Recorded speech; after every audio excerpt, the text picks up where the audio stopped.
You should treat pigeons very gently. A pigeon that flies away from you for more than 3 hours is not doing it because they are afraid of you.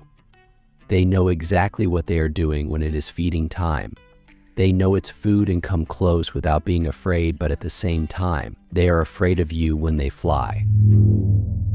In the dusty Egyptian countryside, a unique industry has thrived for generations. Here, pigeon farmers raise millions of birds for meat, feathers, and other byproducts. But behind the scenes, there's a darker side to the industry, with concerns over animal welfare and environmental sustainability. Despite the challenges, the pigeon farmers of Egypt have adapted and innovated, and their industry continues to thrive. Join us as we uncover how Egyptian farmers are raising millions of pigeons for meat. The earliest recorded mention of pigeons comes from Mesopotamia, some 5,000 years ago. Pigeon Valley in Cappadocia has rock formations that were carved into ancient dovecotes. The ancient Egyptians kept vast quantities of them and would sacrifice tens of thousands of them at a time for ritual purposes. Ancient records even show that Akbar the Great traveled with a coterie of thousands of pigeons.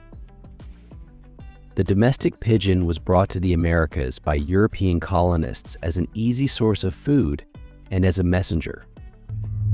Around the 18th century, European interest in fancy pigeons began, and breeders there greatly expanded the variety of pigeons, importing birds from the Middle East and South Asia and mixing different breeds to create new ones. Because domestic and feral pigeons have extensively interbred with wild rock doves, genetically pure wild-type pigeons may not exist anymore or are nearly extinct. This frequent admixture further muddies the true origins of pigeons. To grasp the importance of pigeon farming in Egypt, we first need to understand how pigeon farming became so popular there. There are always pigeons perched on rooftops across the capital city, Cairo. One would always find them in places like water tanks on elevated platforms or rickety wooden cages where Karenists keep their pigeons.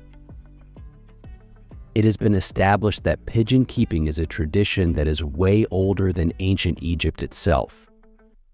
For thousands of years, the Egyptian people have reared pigeons for different reasons, both for sport and for food. As a matter of fact, references to pigeon husbandry can be found in hieroglyphics and Mesopotamian cuneiform tablets from more than 5,000 years ago.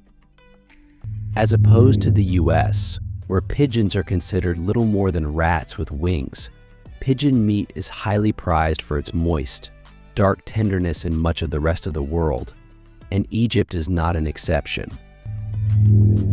In earlier times, the act of keeping and raising pigeons was some sort of hobby reserved only for the rich. But now, the opposite is the case. In recent times, the more underprivileged and shabby the neighborhood is, the more likely you are to find pigeon coops there. Many pigeon fanciers in Cairo today are young men who have inherited their flocks from their fathers. Others, having fallen in love with the hobby, started their own farms at a relatively young age. These men and boys have command over their birds, guiding them across the sky with shrill whistles and sometimes with the aid of a flag. Training them requires an impressive knowledge of animal husbandry, as well as incredible patience. But regardless of that, unlike dog breeders who can showcase their crafts in celebrated venues like the Westminster Kennel Club, Cairo's pigeon fanciers go mostly unnoticed by the media. Despite this lack of media attention and recognition, pigeon breeders share a deep pride in their flocks and in their loyalty and discipline. Generally, the pigeons are raised primarily for hobby. Others are trained for show, racing, and competitions. A peculiar competition popular across neighborhoods in the city of Cairo involves releasing the birds into the air, allowing them to mingle with flocks raised by rival breeders. Then, as the birds are recalled back to their coop, a couple of pigeons from the opponent's flock gets drawn in. At this point, the breeder will trap these birds and keep them. Some breeders specifically train their pigeons to lure in birds from rival groups. Breeding pigeons is an absorbing pastime. In the 10th century, Al-Aziz Billah, the 5th caliph of the ancient Fatimid dynasty, once had 600 carrier pigeons trained to bring him cherries from Baalbek. 300 years later, Al-Muzaffar Haji, the Mamluk ruler of Egypt, was notorious for spending extravagant sums on pigeons, mostly on betting in pigeon races. When the senior emirs warned him of the excesses, the young sultan flew into a rage and had all his pigeons slaughtered one by one, as a warning to his emirs that they could meet the same fate. Not long after, Al-Muzaffar Haji was deposed and killed. On his death, a poet wrote, "You intelligent people, think about the strong Al-Malik Al-Muzaffar. How much wrong and injustice did he commit, till the pigeon play became the seriousness of death?" There was this scary story that flew around in the past where it was said that those who played with pigeons died poor, presumably because they would spend all they possessed on their hobby and neglect their work. Indeed, for many young men in Cairo, pigeons have become an alternative to education. They prefer to spend time with the birds or hanging around the pigeon markets instead of going to school. But many parents prefer it that way because it keeps their kids away from drugs, from the street, and from crime. Having seen how pigeon farming started in Egypt, it is important that we understand exactly how the Egyptians are raising millions of these birds every year. When walking around the Egyptian capital of Cairo, it is very hard to not notice or to ignore the scaffold, like wooden structures perched on top of some buildings, as they have altered the skyline of the most populous city in the Arab world. These are the pigeon lofts, the rickety wood homes for Cairene's beloved birds. Pigeon breeding has been a long tradition in the Middle East, especially in Egypt. Some ancient Egyptian beliefs depicted flocks of pigeons being released in Egypt, which have also without a doubt affected the pigeon feed. It is very unlikely that Egyptian pigeon breeders would even think about giving up their hobby or business. Pigeon breeding is taken so seriously that Ahmed Kamal, an employee at a private company, turned the entire rooftop of his house in the Giza province near Cairo into a big breeding ground for some types of birds, particularly pigeons. The 48-year-old man said he has been a pigeon breeder for about 35 years. According to him, in an interview with Xinhua on his rooftop, he started this as a hobby when he was about 12 or 13 years of age. He had the passion, but not the experience. But as time went on, he learned a lot through practice, and he gradually started a trade. The main passion of a fancier is to see his birds flying and returning to him again, the veteran pigeon breeder said. Kamal is obviously very experienced in the industry, so experienced that he could tell the age of a pigeon from the growth of wing feathers. He noted that he takes all precautions to keep his birds healthy, including keeping them in spacious cages with good ventilation. Most pigeon breeders buy and sell their birds on a special street at Cairo's famous weekly Friday market, where several stalls display various local and imported breeds, including racing, carrier, and fancy pigeons. Tens of Egyptian pigeon breeders and traders were busy at the crowded pigeon marketplace, going back and forth, some of them holding small cages in their hands. Even though he lives in the northern coastal province of Alexandria, Megatel Barbari, one of the best-known pigeon traders in the market, travels to Cairo every week, despite the geographical distance. Noting that he's been a pigeon breeder for about 25 years, he explained that pigeon fanciers are on the rise. It's an addictive hobby, like fishing. But not all pigeon traders are necessarily fanciers. Some just do it for business. Another veteran pigeon trader, Hussein Abdullah, said that the rising price of pigeon feed has impacted the local market since last year, forcing some Egyptian pigeon sellers to lower prices to promote sales. What is the life cycle of these beloved birds? How do they go from hatching to slaughter?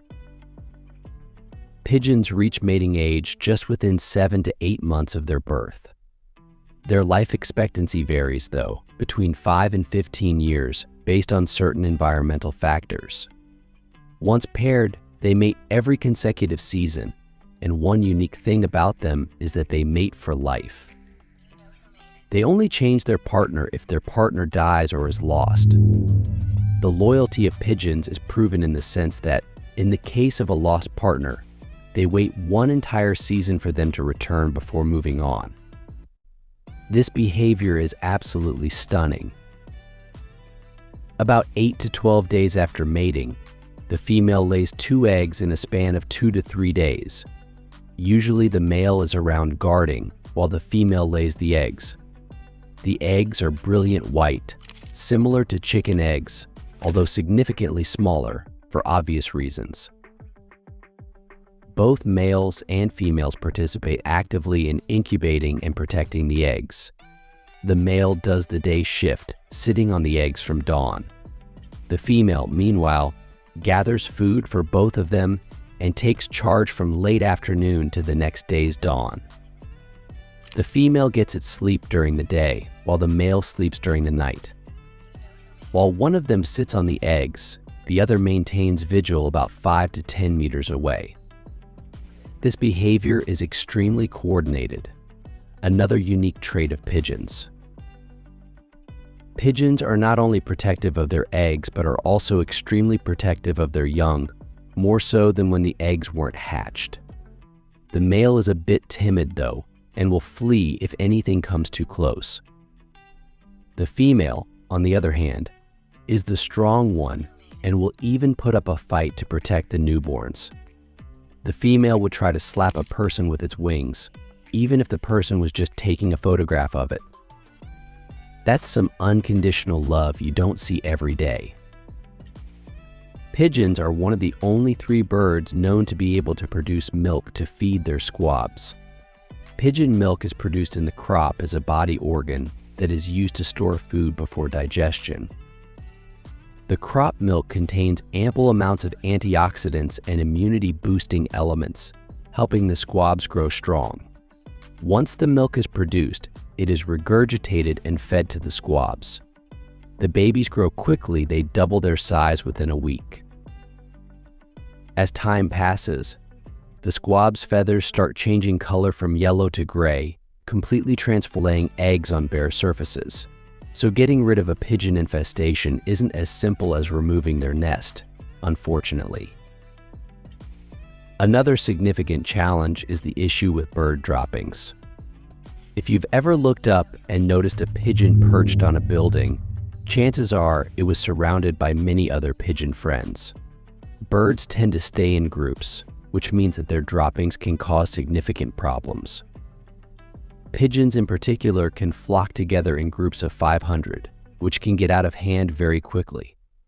You can imagine the droppings of 5 are difficult to reach since it's their job. If you have a serious pigeon problem, you may have to do this on a regular basis, which can be incredibly costly. What's worse, pigeons can even cause damage to buildings. If you're asking yourself, can pigeons damage buildings? The answer is a big yes. Pigeons cause extensive and expensive damage to properties and buildings in a relatively short time. Feral pigeon droppings will foul buildings, creating unwanted corrosive damage. Pigeon feces are highly acidic and can cause serious damage to buildings by corroding and eroding metals, stonework, and brickwork. Another serious problem that pigeons cause is blocking gutters and drainage. When pigeons nest in gutters or downpipes, this causes water backup, flooding, leaks, and other water damage. You can effectively and quickly deter pigeons from buildings using bird wire, bird spikes, and bird nets as physical barriers to protect property. Now, Having considered the challenges posed by pigeons, let's take a look at why pigeons are kept in the first place. What are they used for? First and foremost, meat. Pigeons bred for meat are generally referred to as a meat or utility breed.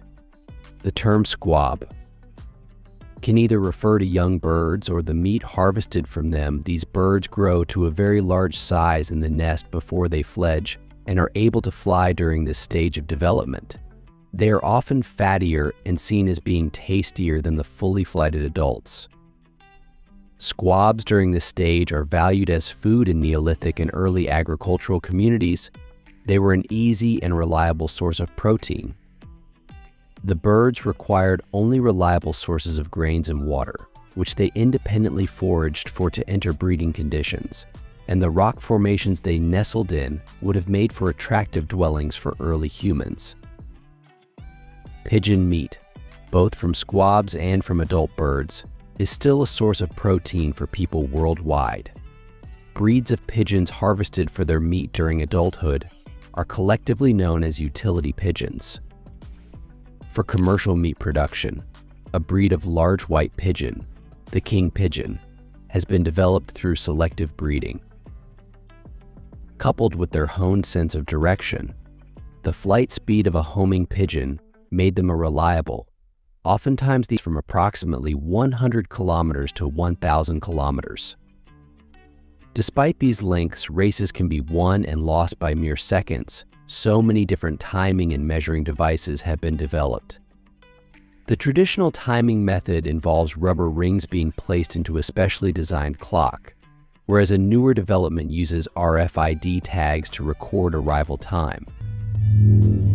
There are compelling reasons to think the sport of racing pigeons may go back at least as far as 220 AD, although so far there is no definite proof yet.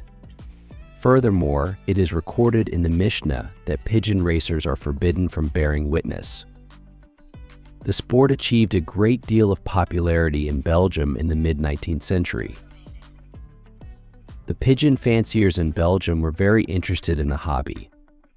They were so taken by it that they began to develop pigeons specially cultivated for fast flight and long endurance, called voyageurs. From Belgium, the modern version of the sport and the voyageurs, which the Flemish fanciers developed, spread to most parts of the world. Once quite popular, the sport has experienced a downturn in participants in some parts of the world in recent years, possibly due to the rising cost of living, aging fanciers, and a severe lack of public interest.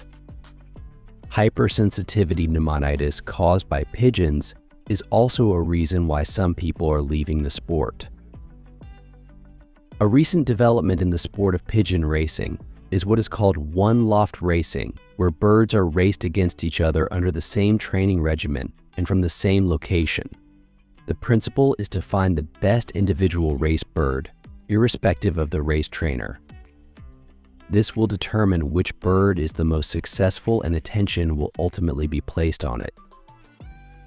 Since this unique racing takes place very high in the sky instead of on a racetrack, there are many hazards that could befall a pigeon during racing as well as training. The main hazard encountered by racing pigeons is predation by birds of prey. The killing of valuable pigeons by wild predators has led to some pigeon fanciers being suspected and prosecuted for killing birds of prey, such as falcons. Also, another one that racing pigeons encounter is flying into objects they sometimes cannot see, mostly when flying at high speeds or in darker weather conditions. The most common obstructions are electricity pylons or TV aerials. Pigeon fanciers will often have one of their pigeons return home with wounds or missing feathers from the belly or flanks. What do you think about how Egyptian farmers are raising millions of pigeons for meat? Let us know in the comments below. And while you're here, click on the video on the screen for more content like this.